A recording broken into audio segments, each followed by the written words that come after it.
Welcome to my YouTube channel Nishtha Indian access. Hello students, आज मैं आपसे क्वेश्चन पूछना चाहती हूँ। इमेजिन करो कि कल सुबह आप उठते हो और दुनिया में ना कोई मार्केट है, ना ज़ोमैटो, ना स्विगी, ना ग्रोसरी शॉप और ना ही फार्मिंग। आपको भूख लगती है, अब आप क्या करोगे? फूड कहाँ से लाओगे? यही प्रॉब्लम हज़ारों साल पहले ह्यूमंस के सामने थी। आज हम एक एक्साइटिंग जर्नी पर चलेंगे और देखेंगे कि ह्यूमंस कैसे फूड कलेक्ट करने से फूड प्रोड्यूस करने तक पहुंच गए। यही कहानी है chapter 2 from hunting gathering to growing food. Who were hunter gatherers? Hunter gatherers कौन थे? सबसे पहले ह्यूमंस फार्मर्स नहीं थे, वो हंटर गैदरर्स थे। हंटर का मतलब एनिमल्स का शिकार करना। गैदरर का मतलब फ्रूट्स, रूट्स, नट्स, सीड्स और एडिबल प्लांट्स कलेक्ट करना। आज अगर आप सुपरमार्केट से फ्रूट्स खरीदते हो तो वो फार्मिंग का रिजल्ट है। अर्ली ह्यूमन सुपरमार्केट नहीं जा सकते, उन्हें जंगल में जाकर खुद फूड ढूंढना पड़ता था, इसलिए उन्हें हंटर गैदरर्स कहा गया। Why did they move from place to place? अब आप सोच रहे होंगे कि वो एक जगह घर बनाकर क्यों नहीं रहते थे। इसके भी कई रीजंस थे। फर्स्ट, फूड ख़त्म हो जाता था। एक एरिया में फ्रूट्स और एनिमल्स लिमिटेड होते थे। जब फूड कम हो जाता था तो लोग दूसरी जगह चले जाते थे। फॉर एग्ज़ाम्पल, सोचो एक आइसक्रीम शॉप में सारी आइसक्रीम ख़त्म हो गई, अब आप क्या करोगे? दूसरी शॉप पर जाओगे। वैसे ही अर्ली ह्यूमंस भी फूड के लिए मूव करते थे। सेकंड रीज़न हो सकता है एनिमल्स माइग्रेट करते थे। जिन एनिमल्स का शिकार करते थे वो भी जगह बदलते रहते थे, ह्यूमंस उनके पीछे जाते थे। थर्ड रीज़न है सीज़न चेंज होते थे, वेदर और वाटर अवेलेबिलिटी भी चेंज होती थी, इसलिए मूवमेंट ज़रूरी थी। How did they hunt? उन्होंने शिकार कैसे किया? अर्ली ह्यूमंस के पास गन्स या मॉडर्न वेपन्स नहीं थे। उन्होंने स्टोन टूल्स बनाए। शार्प स्टोन्स का यूज़ करके hunting, cutting meat, digging roots, scraping animal skin जैसे काम किए जाते थे। फॉर एग्ज़ाम्पल, आज हम किचन में नाइफ़ यूज़ करते हैं, उस समय स्टोन टूल्स उनके मल्टीपल पर्पस नाइफ थे। Choosing a place to live in, हमने क्यों चॉइस करा था भीमबेटका? इंडिया में आर्कियोलॉजिस्ट को बहुत इम्पोर्टेंट एविडेंस मिला है। एक फेमस साइट है उनमें से भीमबेटका रॉक शेल्टर्स। यहाँ केव्स और रॉक पेंटिंग्स मिली हैं। इन पेंटिंग से पता चलता है कि एंशियंट ह्यूमंस हंटिंग करते थे, डांस करते थे, ग्रुप में रहते थे। कॉम्पिटिटिव एग्ज़ाम फैक्ट भी मिले हैं। Bhimbetka is a UNESCO world heritage site and is famous for pre historic rock paintings. Pre historic means पुराने समय पहले। कुरनूल केव्स के बारे में हम क्या जान सकते हैं?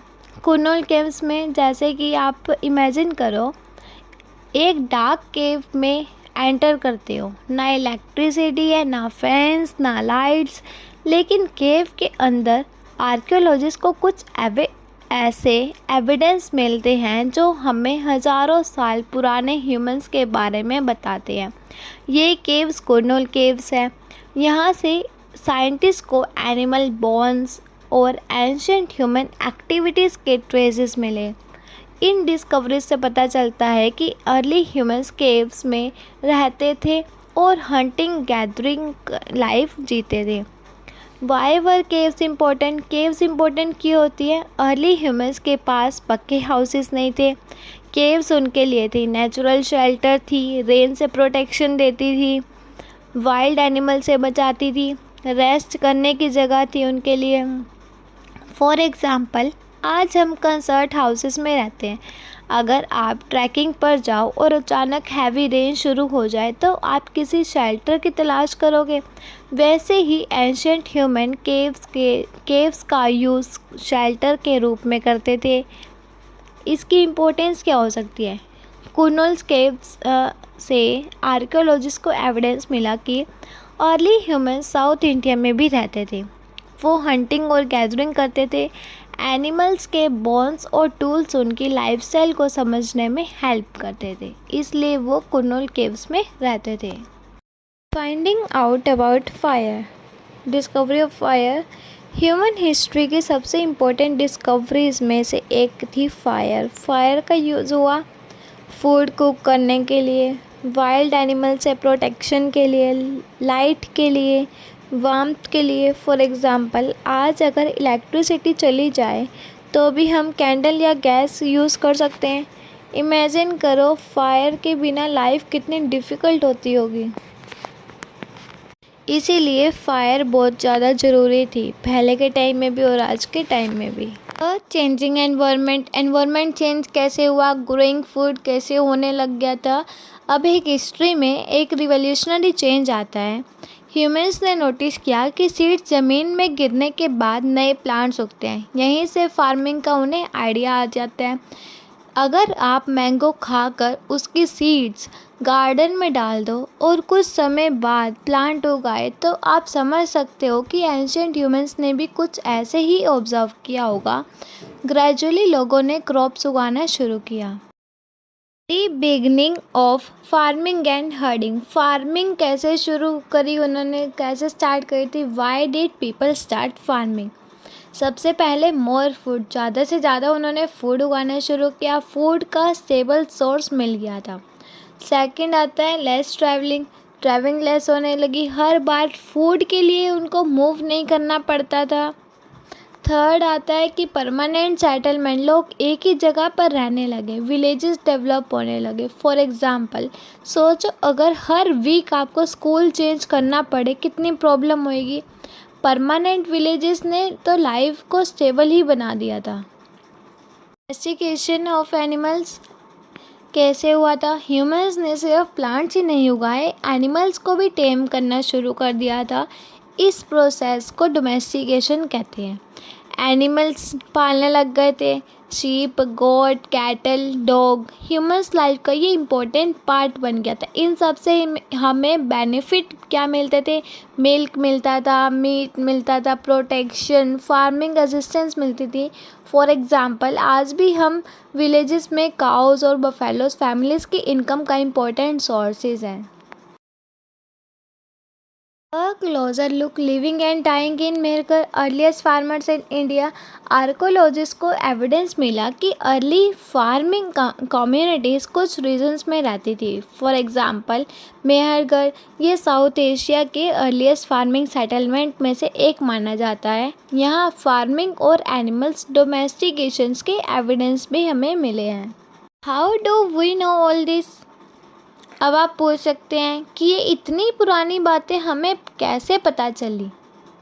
आर्कियोलॉजिस्ट ने बताया। आर्कियोलॉजिस्ट डिस्कवर करते हैं stone tools, bones, pottery, seeds, rock paintings, ancient houses. इन एविडेंस की हेल्प से पास्ट को अंडरस्टैंड किया जाता है। नेम्स एंड डेट्स हमें ये बताती है कि humans also pass through different stages of development. First आती है हमारी palaeolithic age, old stone age जिसे बोला जाता है। सेकंड आती है हमारी मेसोलिथिक एज, जिसे हम मिडल स्टोन एज कहते हैं। थर्ड आती है हमारी neolithic age, new stone age. First है हमारी पैलियोलिथिक एज, मतलब पैलियो मीन्स ओल्ड, पुराना, लिथिक मीन्स स्टोन, पत्थर। सो पैलियोलिथिक क्या हुआ? हमारा ओल्ड स्टोन एज।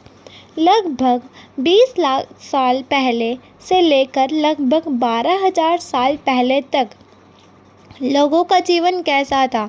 वो क्या करते थे? जानवरों का शिकार करते थे, गैदरिंग फ्रूट्स एंड रूट्स को इकट्ठा करते थे, केव्स में रहते थे, लगातार एक जगह से दूसरी जगह उन्हें घूमते रहते थे, यूजिंग रफ स्टोन टूल्स का यूज़ करते थे। फॉर एग्ज़ाम्पल, इमेजिन करो your parents stop buying food and all shops disappear.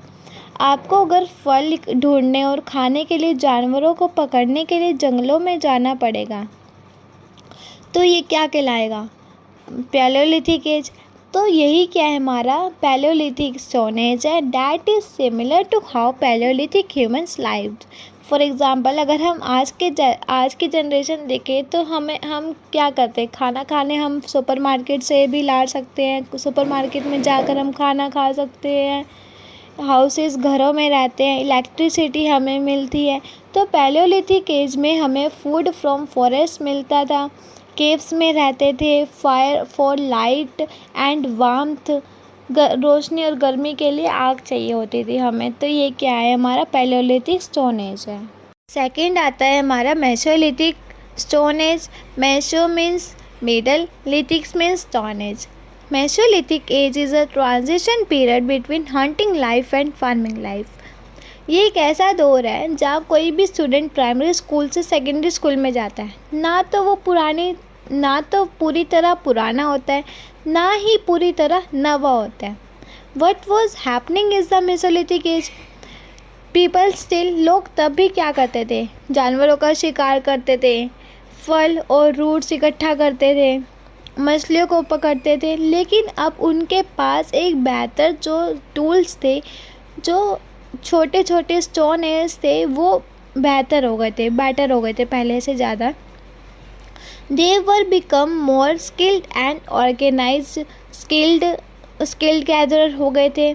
क्योंकि अगर आप इमेजिन करो, ठीक है, life is improving but it has not reached the farming and village stage yet.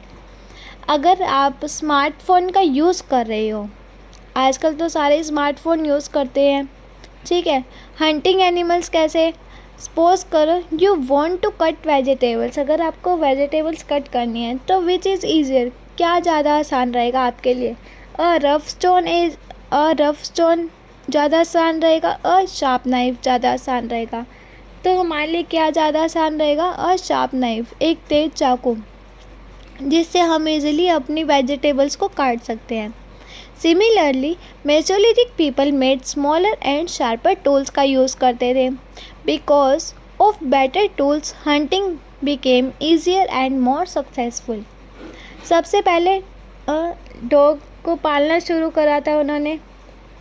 आज एक पालतू कुत्ता क्या क्या काम कर सकता है, अगर अजनबी आए तो वो हमें क्या कर सकता है, अलर्ट कर सकता है, हमारी हेल्प करता है, घर में प्रोटेक्ट करता है हमको। Mesolithic humans discovered the same benefit उठाते हैं। Dogs help them during hunting and provide protection. That's why dog are considered among the earlier domesticated people। इसलिए कुत्तों को सबसे पहले पाले गए जानवरों में से एक माना जाता है। लिविंग स्टाइल, हमारा रहने का तरीका कैसे था। लोग तब भी एक जगह से दूसरी जगह जाते रहते थे, लेकिन पहले जितना ज़्यादा अब नहीं जाते।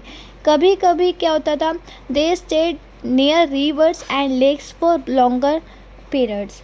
फॉर एग्ज़ाम्पल, उस परिवार के बारे में सोचिए जो अपना खुद का घर खरीदने से पहले कुछ सालों तक किराए के घर में रहता है। वे अभी पूरी तरह से बस नहीं गए हैं, लेकिन पहले के जो मुकाबले हैं वो ज़्यादा बेटर हो गए हैं, स्टेबल हो गए हैं। तो इसी को ही हम क्या कहते हैं, मेसोलिथिक कहा जाता है। थर्ड आता है हमारा neolithic stone age. New means new, lithic means stone age. तो टाइम पीरियड के हिसाब से beginning around 12,000 years ago in some regions, later in others. Biggest changes कब आए थे, ह्यूमंस ने स्टार्ट किया था क्या कि फार्मिंग शुरू करा, एनिमल्स को डोमेस्टिकेशन शुरू कर दिया था, परमानेंट सेटलमेंट शुरू हो गया था इनका। तो this was a revolution in human life. For example, अगर आप सपोज करो कि आप हर दिन बाहर से सब्जियां खरीदते हैं, फिर एक दिन आप अपना खुद का किचन गार्डन बनाते हैं और खुद ही सब्जियां उगाना शुरू कर देते हैं।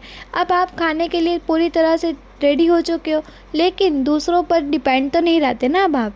तो this is exactly what happen in the neolithic age. तो न्यू डेवलपमेंट शुरू हुई, फार्मिंग शुरू हुई, विलेजेस में रहने लगे, पुलिस स्टोन टूल्स शुरू हो गया, स्टोरेज ऑफ फूड शुरू हो गया, पोट्री शुरू हुआ, फूड प्रोड्यूस मीन्स स्टार्ट हो गया था। इसको बोलते हैं हम Neolithic stone age. Students, human history की सबसे अमेजिंग जर्नी ये थी।